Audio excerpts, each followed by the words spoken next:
अच्छा, ये बच्चियां बैठी हैं, इनकी जब शादी होती है तो एंगेजमेंट रिंग कितनी महंगी बनती है। सीता की एंगेजमेंट रिंग कितनी महंगी होगी, लेकिन जब केवट के सामने भगवान राम बिना पैसे के खड़े हो गए कि उतराई देने के लिए कुछ नहीं है, और केवट ने कहा ऐसे तो जाने नहीं दूंगा, पैसे दो, उतराई तो देनी पड़ेगी।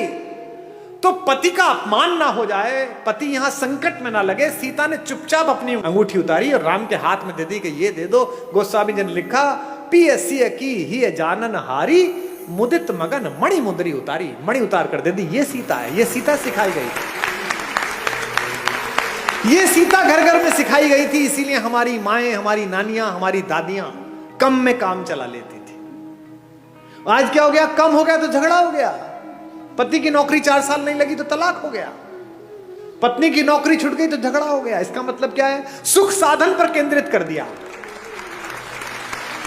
और यहां बैठे हुए धनी लोगों, सुख साधन में है ही नहीं। तुम्हारे ऑफिस में जब 15,000 रुपए में बाहर खड़े होकर सफाई करता है लड़का, जो तुम्हारी गाड़ी पर पोछा मारता है, किसी दिन कलकत्ता में आसमान में हल्की बारिश होती है, साइकिल से वापस जाता हुआ बाजार से पाव भर बेसन खरीदता है, पाव भर प्याज खरीदता है, आलू खरीदता है, एक छोटी सी बोतल में 200 मिलीलीटर तेल सरसों का लेता है और पत्नी से कहता है मौसम बहुत अच्छा रहा, पकौड़े बना ले।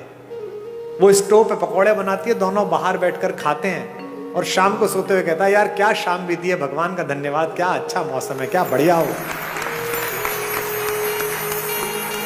और तुम पेरिस जाकर भी सुखी नहीं हो, तुम लंदन की ऑक्सफोर्ड स्ट्रीट पे शॉपिंग करते हुए खुश नहीं हो, क्योंकि तुम डेपुटेशन पे दुख को भेज रहे हो। दुख हो गया है, थोड़ी मार्केटिंग कर लूं शायद कम हो जाएगा। दुख हो गया है, थोड़ा मेकअप करके एक सेल्फी ले लूं शायद कम हो जाएगा। ये जो फेसबुक पर, ट्विटर पर, इंस्टाग्राम पर बहुत हंसते मुस्कुराते चेहरे हैं, इनमें से अधिकांश की जड़ें खोखली हैं। इसीलिए आत्महत्या करते हैं, इसीलिए ड्रग्स में गए हैं, इसीलिए शराब में गए हैं। ये राम की कहानी आपकी जड़ों की आत्मा में यूरिया का काम करती है, आध्यात्मिकता का। ये आपको मजबूत करती है, एक भाई की तरह, एक पति की तरह, एक पुत्र की तरह, एक नागरिक की तरह। भाई भाई के संबंध, भाई बहन के संबंध। अब 2 बहनें हैं इसमें, इस कहानी में। भाई बहन का संबंध ठीक ना हो तो गड़बड़ हो सकती है। एक बहन है शूर्पणखा, जिसको अपने बदले की चिंता है, भाई के नाश हो जाने की चिंता नहीं है। मेरा बदला पूरा हो जाए बस। वो ये नहीं कहती कि मेरा अपमान किया, वो ये नहीं कहती कि मैंने नीचतापूर्ण व्यवहार किया, वो कहती है कि मैंने बताया मैं तुम्हारी बहन हूं, उसके बाद मेरा अपमान कर दिया। और उसकी तो बीवी बहुत सुंदर है, वो जंगल में क्या कर रही है, वो तो भैया आपके पास होनी चाहिए। ऐसी बहन देखी है कोई जो अपनी भाभी के रहते बाहर की किसी औरत का वर्णन करे कि इसे अपना लो? इसका मतलब वो बहन ही दुष्ट है, उसने अपने भाई का नाश करा दिया। एक सीता है, सीता का भी एक भाई है, आपको पता है? जब अशोक वाटिका में माता बैठी हुई है तो रावण आता है उनसे मिलने, रोज आता है, कहता है मेरा प्रणय प्रस्ताव स्वीकार कर ले। क्या उस तपस्वी के पीछे पड़ी रहेगी, वो तो जंगली है, मैं मार दूंगा उसे, खत्म हो जाएगा, वो कुछ नहीं कर पाएगा, तुझे ले नहीं जाएगा। माता पूरी सात्विकता के साथ बैठी है। एक दिन कहता है कि देख मेरी बात मान ले, अन्यथा मैं बलपूर्वक तुझे उठा लूंगा यहां से। तो वो जिस चटाई पर बैठी हैं, उस चटाई का एक तिनका तोड़ती हैं और तिनका तोड़कर अपने रावण के बीच रख देती हैं और कहती हैं कि तू कैसी मूर्खतापूर्ण बात करता है रे, कि तू मुझे छू लेगा? ये तिनका रखा है, इसे पार करके दिखा दे, तेरे में औकात है तो। एक वैज्ञानिक सोच वाली युवती ने मुझसे पूछा कि क्या कुमार विश्वास जी आप भी कैसी पोंगा पंडितों वाली मूर्खतापूर्ण बातों की समर्थन करते हो? जो कैलाश पर्वत को उठा लेता हो तो तिनका नहीं उठा पाएगा। ऐसा क्या सीता में मनोबल आ गया तिनके को देख? अब मैं जो बात कह रहा हूं उसको बहनें सुने।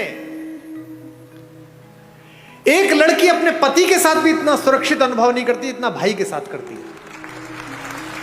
क्यों? सीता भूमि से पैदा हुई है, सीता का नाम है भूमिजा, और तिनका भूमि से पैदा हुआ है। संस्कृत में उसे कहते हैं भूमिज, वो तिनका नहीं है। वो सीता का भाई है।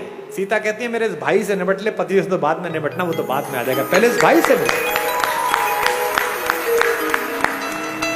एक तृण धरकर कहती है, उसकी ओट में बैठकर कहती है वैदेही, तृण धरि ओट कहत वैदेही, तृण धरि ओट कहत वैदेही, सुमिर अवधपति परम स्नेही, तृण धरि ओट कहत वैदेही, सुनिर अवधपति स्नेही।